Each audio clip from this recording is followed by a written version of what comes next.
Everything you wanted to know about AI security but were afraid to ask. From musing about self-driving cars to fearing AI bots that could destroy the world, there has been a great deal of AI hype in the past few years. However, the reality is that AI is currently much less advanced than we anticipated it would be by now. In this video, we dehype AI, provide tools for businesses approaching AI and share information to help stakeholders educate themselves. AI, artificial intelligence, and ML, machine learning, are terms that are often used interchangeably, but they represent different concepts. AI aims to create intelligence, which means cognitive abilities and the capacity to pass the Turing test. ML is a subset of AI. It comprises mathematical models and its abilities are based on combining machines with data. ML works by learning lessons from events and then prioritizing those lessons. Unlike general AI, narrow AI is a specialized form of AI that is tuned for very specific tasks. This focus allows supporting humans, relieving us from work that is too demanding or potentially harmful. In cybersecurity, narrow AI can analyze activity data and logs, searching for anomalies or signs of an attack. There are three common models of AI and ML in the wild: generative AI, supervised ML and unsupervised ML. 1. Generative AI. Generative AI is a cutting-edge field in AI, characterized by models, like LLMs, that are trained on a corpus of knowledge. The generative AI technology has the ability to generate new content based on the information contained within that corpus.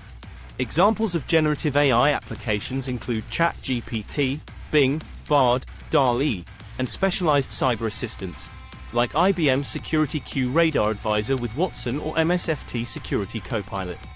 Generative AI is best suited for use cases like brainstorming, assisted copy editing and conducting research against a trusted corpus.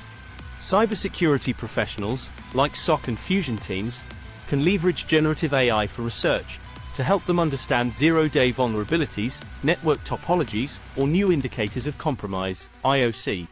2. Unsupervised learning. Unsupervised learning in ML means that the training data and the outcomes are not labeled.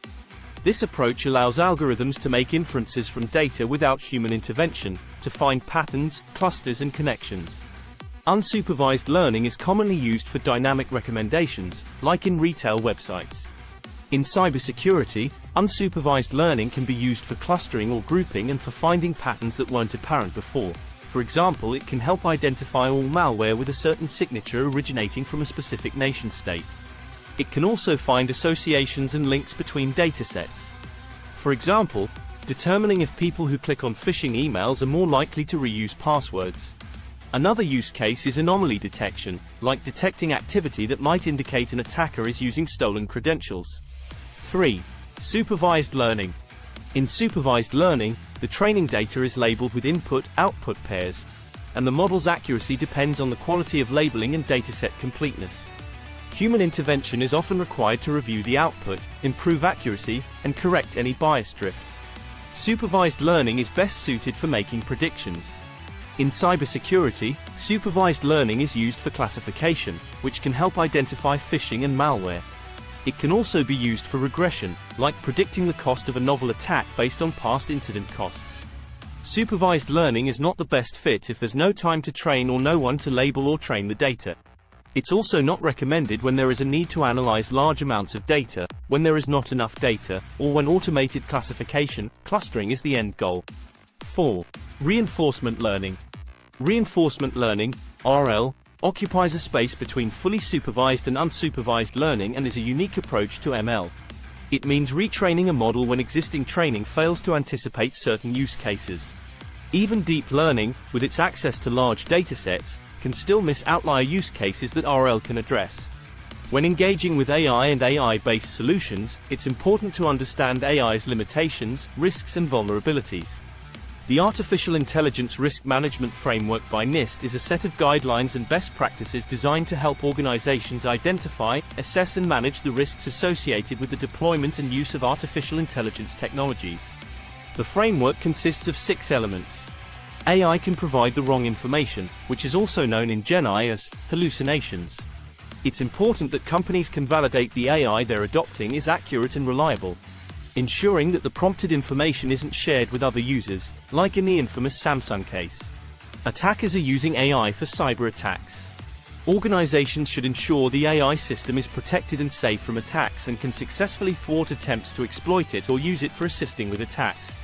It's important to be able to explain the AI supply chain and to ensure there is an open conversation about how it works.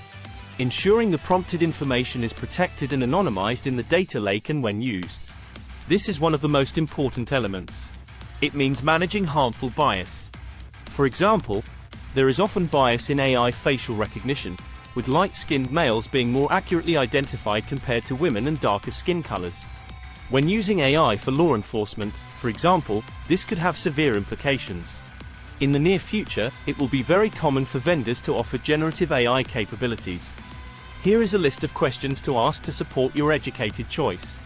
What are the AI capabilities and why are they needed? Training data needs to be properly and accurately managed, otherwise it can create bias. It's important to ask about the types of training data, how it has been cleaned, how it is managed, etc. Has the vendor taken into consideration that cybercriminals are attacking the system itself and implemented security controls? What is the ROI, and does the ROI justify implementing AI or ML, or were they added because of the hype and for sales purposes? The most important question is the AI solving your problem, and is it doing it well? There's no point in paying a premium and incurring extra overhead unless the AI is solving the problem and working the way it should. AI can empower us and help us perform better, but it is not a silver bullet. That's why it's important for businesses to make educated decisions about tools with AI they choose to implement internally.